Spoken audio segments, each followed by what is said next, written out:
So if we were standing in your physical shoes, if we understood what you just heard, we would set an intention, a singular intention, be the only thing that we would put on our things to do today list. I'm going to feel as good as I can feel, as much as I can feel it, as long as I can feel it. Which means we would not be facing a lot of the reality. We wouldn't watch cable news, because there's nothing there that resonates with who you are and what you really want. Oh, it's informative, reaches all around the world, and a lot of people feel that they need to be informed of what they do not want in order to protect themselves from it. And we acknowledge that it is helpful to know what you don't want so that you can know what you do want. But you get way carried away with the knowing what you don't want part of the equation. So we try to simplify it for you by saying, you were source energy before you came into this physical body, and a part of you came into this physical body, and this part of you came in. We're talking fast because we know you've heard it many times. Part of you comes in that physical body, and you explore the contrast, and you know what you don't want, you know what you do want, and you send off rockets of desire. And every time you send off a rocket of desire, that rocket of desire becomes a permanent resident of your vortex of creation.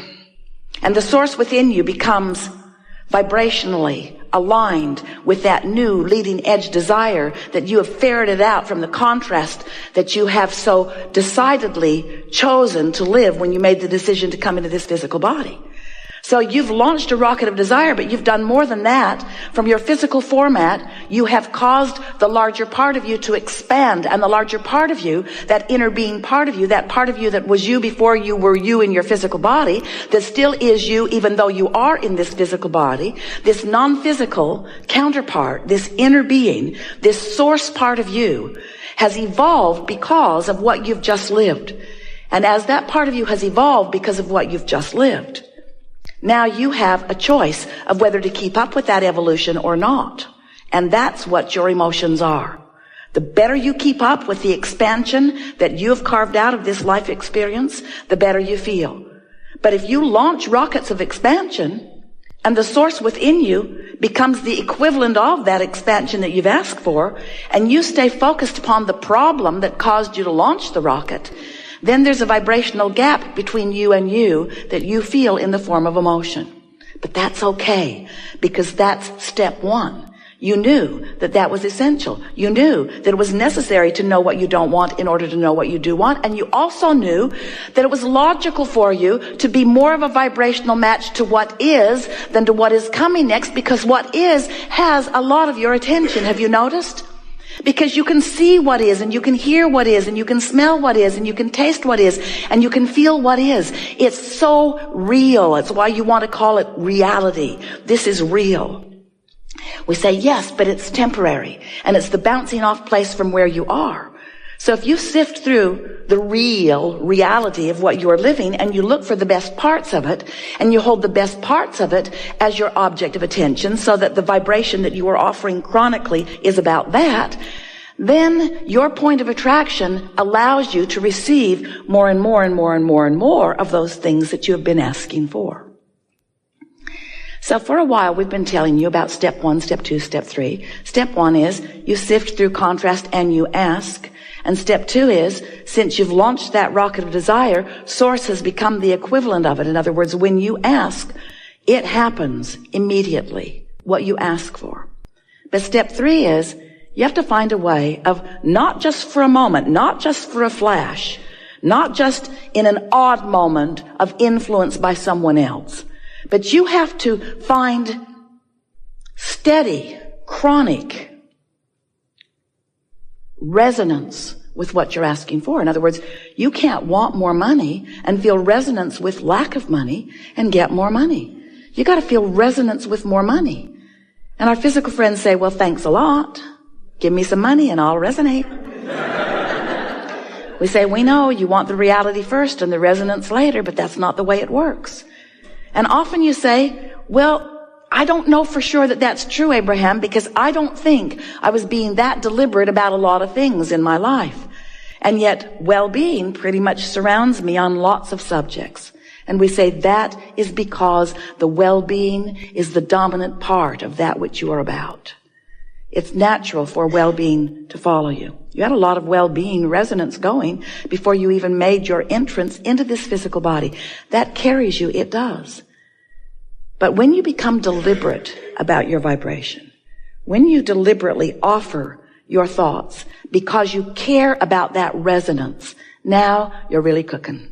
Now you are a deliberate creator. Now you have so much control about what happens around you. And now, and only now, does life begin to really be pleasurable for you, because it takes all of the mystery out of it. It takes all of the chance and luck stuff away. It makes you understand that you can find a position after you've sorted through life, and you can deliberately hold to that vibrational position, and law of attraction will support that position with manifestational, actualized, see it, hear it, smell it, taste it, touch it, evidence. So we like it that you want to be the deliberate creator of your experience, because whether you know it or not, you are the creator of your experience. And a lot of people are doing a lot of that creation by default. They're just offering vibrations all over the place, and law of attraction is responding to it, and they like some of it and they don't like some of it. But the point is, they talk about all of it. So as you're talking about wanted, that's good. But as you're talking about not wanted, not so good, because all of it practices a vibration. And sometimes, without even meaning to, you practice a vibration that causes that step 3 part, that allowing part, not to happen. Oh, you want it. You want it so much. You want it so much, and Source has delivered it so fully. But you're not seeing it. You're not realizing it. It's not evidential to you yet because you're vibrationally off signal. Esther and those back at the office in San Antonio had a really wonderful experience in the last couple of months, because there's a beautiful water feature there. It's man-made. The well pumps the water up to the headwaters, and then it flows down a beautiful stream with some falls and trickles into a big pond down at the bottom. And there's a filter that filters it and keeps the water clear and keeps the fish in the pond happy. But it wasn't filtering, and the pond was not clear, and the fish weren't happy. Something was wrong. And so the pool people came out, and they just assumed that there was something wrong with the filter, so they put a bigger, stronger one in, but it just worked harder and harder, and the pond was still not clearing. The pressure was building in this tank, way more than it should have been. Esther went into the pump house and didn't want to stay because it felt to her that that pump was about to blow up, and she didn't want to be in there with it when it did. She could just feel the strain in its efforting to get the job done, but there was something that was keeping it from doing its job. So then it was discovered that the pond pulls water from the bottom, comes through pipes into the filter. Filter was calling it in. Filter was filtering it and trying to put it back into the pond through some other pipes, but those pipes were completely clogged. Caliche had built up in them, very hard Texas soil. It becomes almost concrete-like. And so several men for several days with several different tools tried to clear out those pipes, chisel away, put the plumber's snake in them. It was obvious that that was not going to happen. And the pipes had enough twists and turns that it was reported to Esther, we are not going to make this happen this way.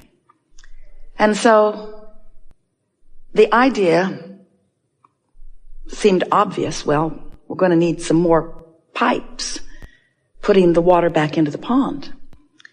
And so they laid them on top of the ground. No point in burying them until you know your theory is correct, right? So they put the pipes on top of the ground, and now, the pressure tank is happy. The filter. Oh, what a sigh of relief it breathes as the water is now flowing back easily into the pond. Seems very simple, doesn't it? Water out, clean it up, put it back. Step 1, step 2, step 3. And so we are suggesting to you that you give up on trying to clean out your pipes. Because there's a lot of gunk in there. And a lot of it's been there for a long time, and it's hardened. It's become immovable. But you could lay some new pipes. You could lay new plumbing. You could put new inlets. You could much more easily just establish some new ideas about some new things. And you'll discover on those new ideas that when you ask, it is given. And in your absence of clogged pipes, what is given is recognized by you, is revealed to you, is realized by you, is experienced by you very, very quickly. And this is our way of saying to you, rather than coming to a gathering like this with things that you are aware of that are not working as well as you'd like them to, with issues that you want to discuss, if you will start with new things that you have not yet clogged your pipes about, you will allow these universal laws to deliver to you results of your clear thought, and you will begin to feel your true power. That's the only way that we know that our human friends, we love you so much, can begin to know their worthiness. Because when you ask and it feels like it isn't given, you stop feeling worthy. You start trying to explain why you're asking and not getting when it looks like that one's asking and getting and that one's asking and getting. And then you make up the most ridiculous explanations of why you're asking and not getting. I was bad in a past life. I wasn't born to the right people. I didn't follow my religion carefully enough. I'm being punished by God. I'm being cursed by it. And all it is you clogged up your own pipes. That's all it is. You practiced thoughts, and you practiced them long enough that they became chronic thoughts or chronic beliefs. Beliefs are just thoughts that you keep thinking, vibrational patterning. So when you say, I want that, you also say, but it's not likely. I want that, but it won't come. I want that, but I've never had it. I want that, but I hardly know anybody that has it. I want that, but the government's in the way. I want that, but my mate's in the way. I want that, but my kids are in the way. I want that, but I don't know what to do. I want that, but I'm lost. I want that, but I'm tired. I want that. So you just keep clogging your pipes, not even knowing you're doing it, because after all, you're telling the truth. You're facing reality. But it's true. But it's true, Esther would say to us. Abraham, but it's true. And we would say to her again and again, we know there are a lot of things that are true. And if you're using the truth of it as your criteria to give it your attention, you're clogging your pipes with all kinds of truths that are preventing you from the truths that you want to live. It's just a matter of what you're giving your attention to. It's all about the amount of airtime that you're giving to whatever you're giving your attention to. So when you want something and you talk about why you want it or how it might feel when it comes or how you believe that it could come even though it isn't here yet, that's not pipe clogging. That's laying new avenues for what you want to flow to you. But when you explain why you think things aren't working out for you, every word you speak puts a little more caliche in your pipe. And we don't care where you live. Puts a little bit more of that obstacle in your way. So we like that analogy. Like all analogies, there is no perfect analogy.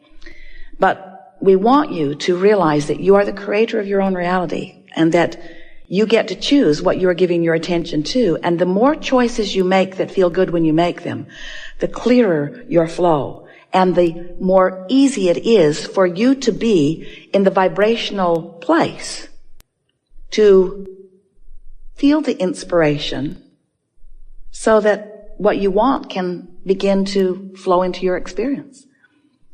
You know how it works? That you ask, and it becomes a vibrational reality first. Our physical friends say, well, that's not very exciting to me. I don't want a vibrational reality. I want a real reality. I want one that I can experience with my physical senses and that others can observe as they look at me. And we say, well, then what you've got to do is figure out what you're doing with your point of attraction, because you put it into the vortex, and the vortex has been gathering all of the cooperative components for everything that you want and is